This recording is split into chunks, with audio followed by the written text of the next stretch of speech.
How's it going, guys? I'm actually here just sort of making a bit of a reaction video to Styxhexenhammer to his new video. It's on California's Senate Bill 9 will destroy affordable single-family housing and bypass the wealthy. Okay, this is just going to be a reaction to his video. And yeah, so. Um, I have some things to say in here, so I'm just going to go ahead and react to his video, and I may pause a little, occasionally. So without further ado, let's get going. Alright everyone, this is a special video here, an extra video today, talking about California's Senate Bill 9 and its zoning ordinance nonsense, because what it will do is actually eliminate the suburbs in California. Not completely, but it'll take chunks out of them, and it's actually being praised by some people. Supposedly it's set up to provide affordable housing for people in California. The problem is that California doesn't have a housing crisis at this point because, of course, people are moving out of California quicker than they're being born or moving in. California has actually lost an electoral point, I think, in the last election because of this, because people are moving to other places they're moving to greener pastures. Now, here's the thing. Senate Bill 9 being considered in California, what it does is it eliminates the ability of localities, of townships and villages and stuff, suburban zones, to actually earmark property areas as being single family only. So right now what you have is a situation where you're the mayor of a city, there's an area to be developed, and you say, okay, only single family homes can go up in this area. That's all it's earmarked for. Suburban homes, middle class homes. This robs the localities of the ability to actually police what is developed there, which, by the way, I don't even know that this is a leftist sort of thing. This is more of a money-making grab sort of thing. And it gives it to the state, where the state can come in and say, no, yeah, you can mark it as single family only, but no, it's going to be medium density. Here's the problem. What will happen is this, and I've thought it out. And this is why I'm making the video tonight, because I was like, well, this is a real bright idea. For all of you out there who are multi-millionaires, other than donating some of that dosh to me, you can probably think of getting a 0% interest loan and going into California. By the way, this is not official investment advice, by the way. Disclaimer there. And making quite a return. What this would allow to happen is, let's say that I'm a developer, lower end. I'm not BlackRock or anything. I got a few $1 million. Only a few million, a few paltry million. I can go into a suburban zone and leaflet it and say, hey, you want to get like 120% of your home value? Well, just respond to this ad, send me an email, send me a phone call. If I can find 2 or 3 properties next to each other, I buy the properties. Okay, I've taken a loss. I've given them more than their properties are technically worth at market. So they've made out fairly well. And they go off and probably to another state, or at least to a smaller community on the outskirts of the state. I've got these properties. Now I have to pay to bulldoze things and make the property all kosher. Now I can build medium density housing. And if you know anything about medium density housing, it's very prefab. It's very... it's almost like building Legos at this point. Cheap material, very prefabricated. And so now, instead of having, let's say, 3 suburban lots next to each other with eighth of an acre lots or something, now all of a sudden there are 9 floor level units, 9 units above that on the 2nd floor and 9 above that on the 3rd floor. It's not high density, it's only 3 stories tall. It's medium density. This is something that the liberals, by the way, are applauding right now. The idea of medium density being more efficient. As far as making money, I absolutely agree. So now, all of a sudden, I've massively multiplied the amount of properties I can sell. I don't have to sell them for the same amount that that the suburban lots would sell. Let's say one of those was worth 300 grand. That would be a reasonable estimate for a lot of parts of California. So I spend 900 grand getting them. But now I've got 9 times as many properties. I don't have to sell them for 300 grand. I can sell them for considerably less than that, and they'll be bought because there's this housing crisis. Now, that's sort of imaginary, but there are people that will buy that because they'll say, hey, if I sell my $350,000 suburban lot and I move into one of these lots for 120, 130 or something, shit, I made a huge amount of money. I still got a nice little place. I still got a couple bedrooms, and it's, it's all right. And then I've got this money. I can pay for the kids' college fund. I can buy my midlife crisis car or whatever. What will happen is this as a result. Once that development is made, in fact before it's made, as soon as the construction begins, the property values of all adjacent properties will drop. Everything within a block or two, their property values drop. Now keep in mind, That's an interesting point there, that with that extra supply and stuff like that, that these property values are going to drop. What he's not telling you is those property values are dropping for that single family purpose, okay? However, again, more developers may eye those neighborhoods into developing it into higher density. So, at least for inner ring neighborhoods, like, Howard Beach in New York, or, something that's, in the Chicago metro area that's like, basically, like, you cross the train tracks and boom, there's there's your there's downtown, there's all the medium and high density housing. So that's what, a lot of this is about. roads were built for suburban traffic. They weren't built for medium density. They're a couple of lanes with a sidewalk usually. They weren't built for the kind of density that will come to them once there are 9 times as many people living. Yep. And that's all 100% true. I agree that, that these roads weren't built, with the 2 lanes and the sidewalk, and that's true. I mean, I live in a single family neighborhood myself, and like, the street that I live on, it doesn't even have the it doesn't even have that like yellow line in the middle. It's just, basically one single lane, and that's it. It's very inefficient. But it's also, what he's not telling you is the pattern. Okay, the pattern of these streets is not the most efficient pattern in the world. Okay, because if you're in a single family neighborhood, odds are you're not really on a strict sort of grid pattern. Okay, you're not living in this, you're not living in an area that's like New York. New York has, for the most part, gridded streets that are like, oh, you've got, first, second, third, fourth, fifth, sixth, seventh, eighth, ninth, and 10th, 11th and 12th avenues. Okay, it's got 12 avenues and 155 streets, at least in Manhattan.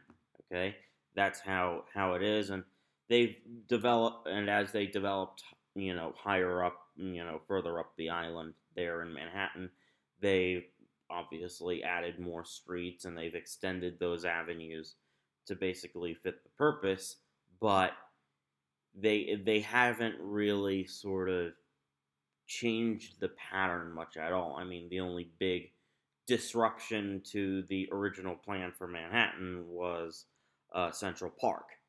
Okay, that's the only disruption. But yeah, like what he said, the streets, they weren't built for, the apartment complexes and condo buildings. They weren't built for that. Okay, and that's something that him and I, we agree on that. We may disagree on a number of things, but it's 100% true. And this is what I really wanted to focus on here, is the infrastructure, the civil engineering, and stuff like that goes into it, okay? And this is just something that I've always I've always felt was pretty pretty cool. Like um, you would, at least for the inner ring neighborhoods, very good. It could end up forcing the hand of some of these property owners to basically say, look, guys, we're trying to make this area more efficient. We're trying to help, the traffic in this area, but your your house is kind of in the way. So I agree with him on this. Let's finish out the video. There. The problem is that what you're going to do is you're going to have little dots here and there in the suburbs, the single-family home zones, of medium-density housing, lowering the property values, which lowers the tax income potentially. Overtaxed infrastructure, which makes absolutely no sense. Even the fucking electric and water lines will have to be upgraded. And you've also potentially, and I'm not a defender of the suburbs, I'm not a huge fan of suburban living.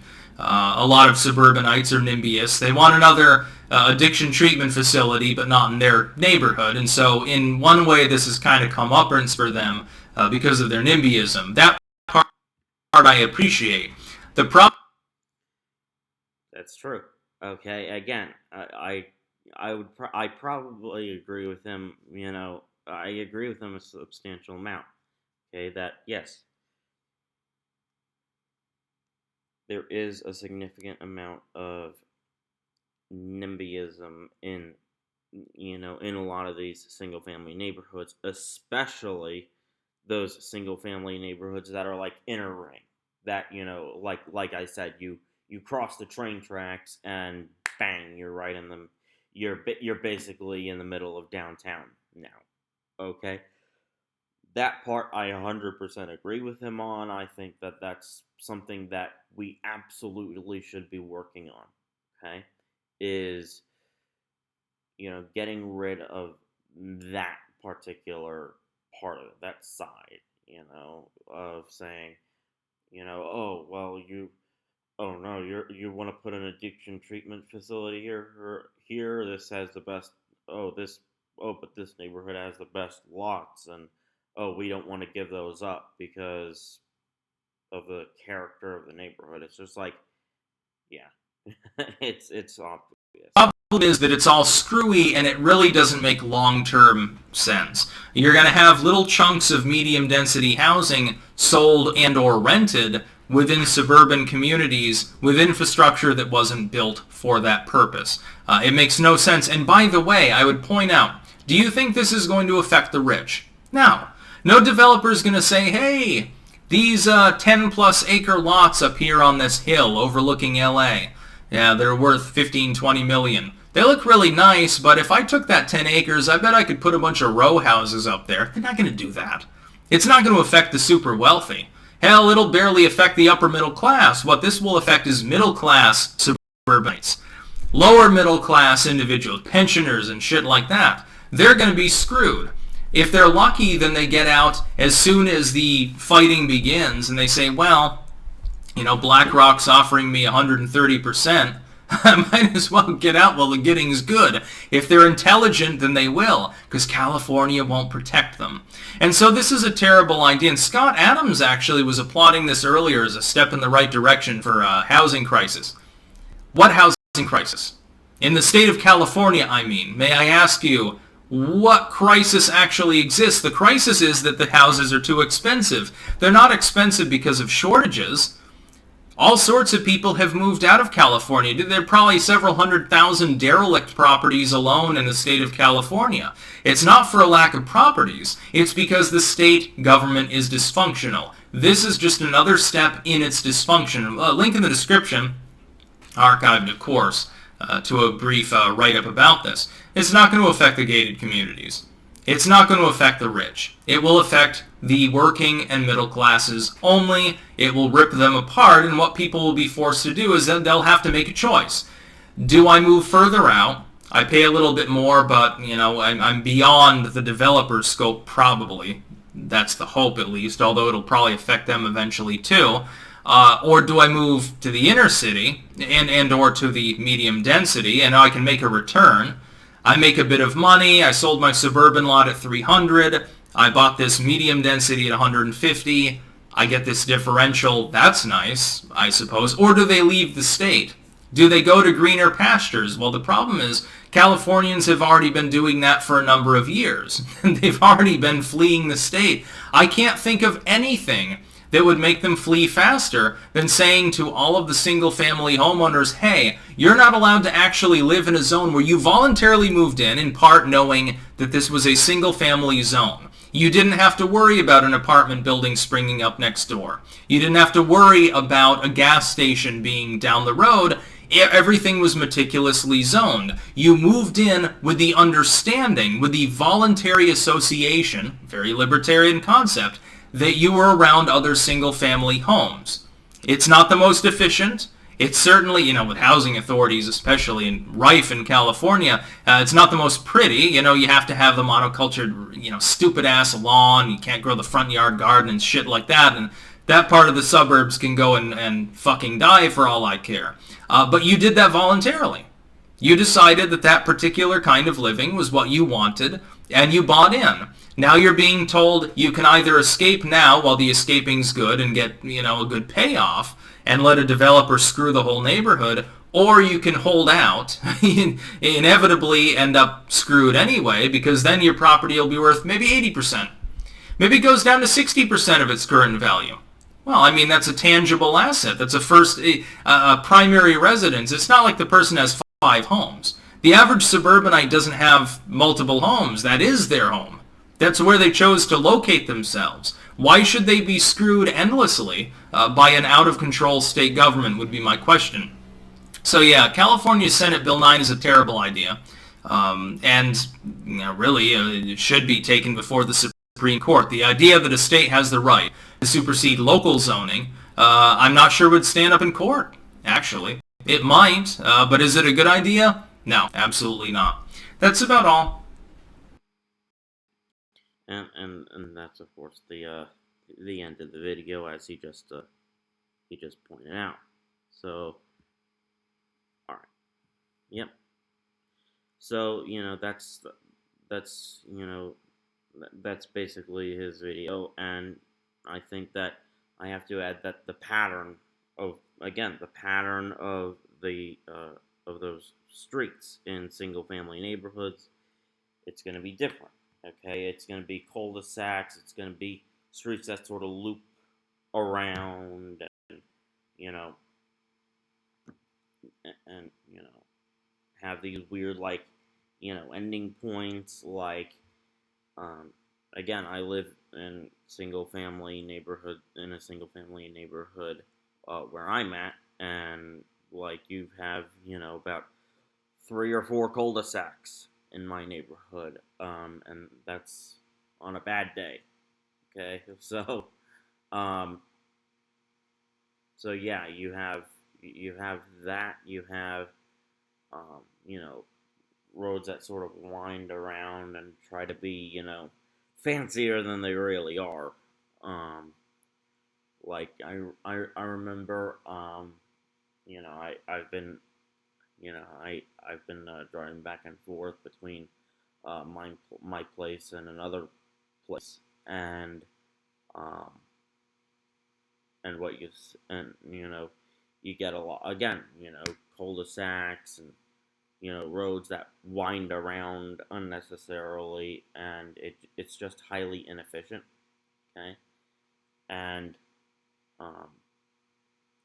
that's where a lot of these places come from, is that these roads, because they wind around and they have all these unnecessary sort of frills, these neighborhoods, they end up sort of not necessarily, I'm trying to find the right word for it, the white word, like Elmer Fudd here, but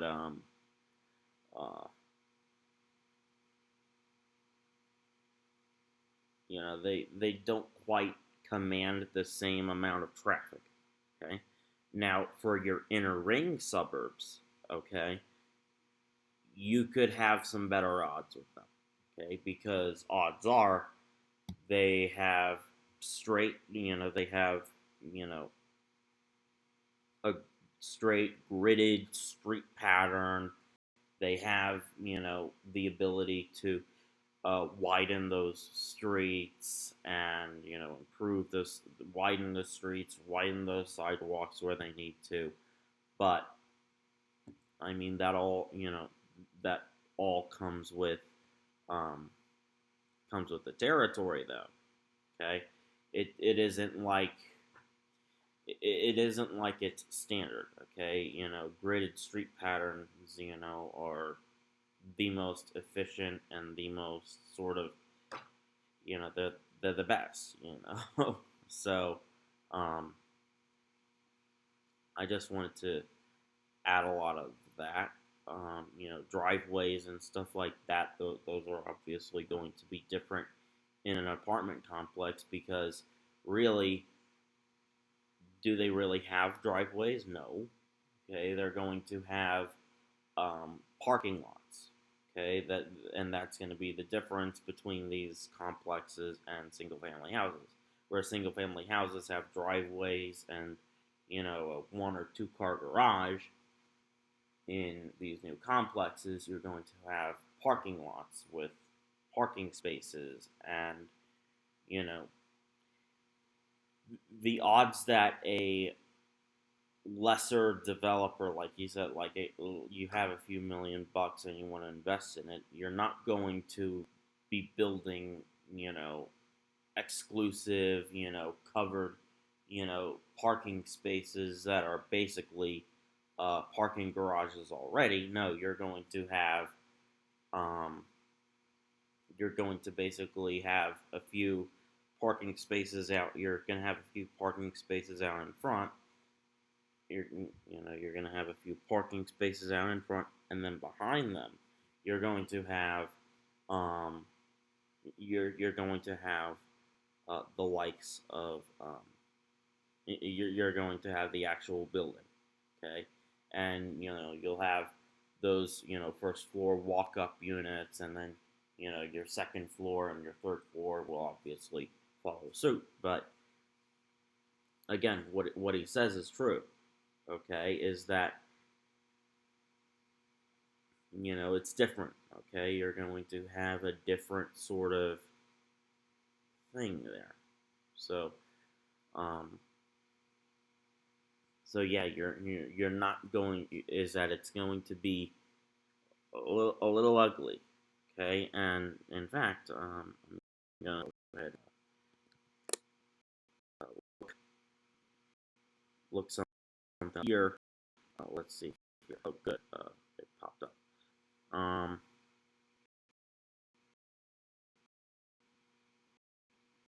live in this neighborhood right here.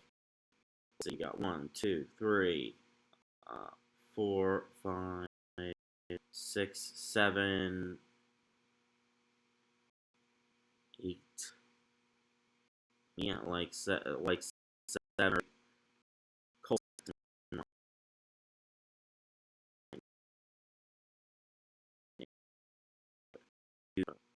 into one of these inner ring neighborhoods. So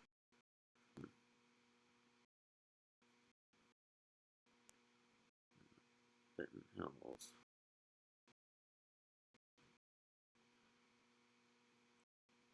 Frenchtown, Lafayette Park. Obviously, you got Doak Campbell Stadium, Donalds. Even though we're 0-3 on season, it's absolutely horrible.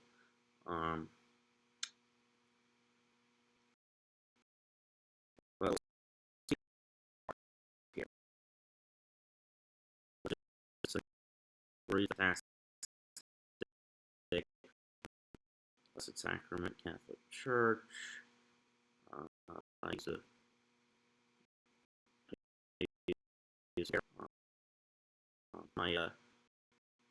my priest. He was from he's actually from Ireland. Um, thick accent on him, and he was the best. He was great. You know, fantastic. So yeah, Lafayette Park, like, you basically be replacing a house like this with something along the lines of,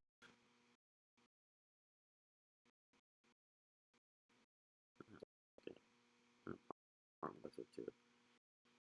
Yeah, booyah. So something like this, okay, building some places like this or this, with like 2 or 3 stories. And again, you see it has the parking lot right here, okay. You have, those, walk-up units right there, and then you got units on the second floor, okay. And that's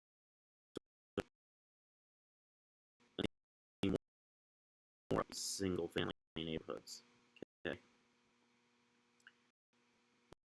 And that's more of in California, if Senate Bill 9 is passed. So,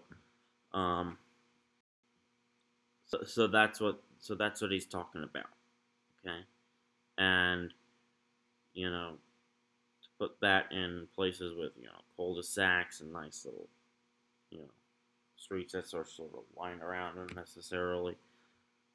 Yeah, I wanna move out of my neighborhood, single family, personally, but that's just me. That's just me, my generation, the way we think. So, anyways, it's been wonderful speaking with you guys. If you want to see more of my content, please, check my channel out. You know how to do it. Just click on my channel name, and there it's right. It's right there. If you want to see if any new videos are uploaded, please subscribe and hit that little notification bell so you never miss another video. If you want to, if you liked this video, of course, hit that thumbs up button. That is always greatly appreciated. What else? Like, subscribe, hit that notification bell, and also share this video if you think that other people will think of it as interesting. I know it's weird. But I guess I probably just make it weird myself. But anyways, it's been a wonderful video, and I'll see you in the next one.